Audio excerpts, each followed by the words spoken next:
Исхак, тур балам, саат 6 болду. Машыгыңды баштагын.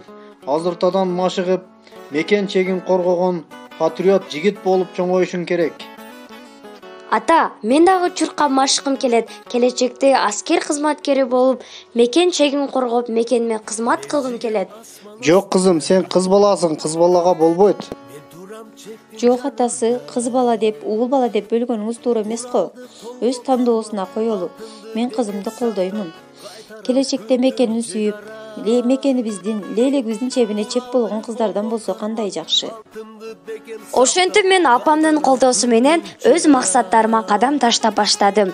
Ала тоодой бийик дайым аталардын тилеги, азаптарды көрбөсө дейм апакемдин жүрөгү, эгемендүү өлкөм үчүн чектеп бекем турамын, керек болсо калкым үчүн жанды курман кыламын. Биздин тынчтыгыбыз үчүн жанын курман кылган баатыр агалар менен сыймыктанам.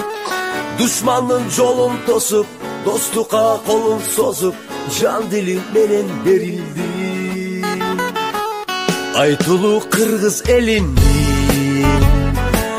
айбаты күчтүү экени.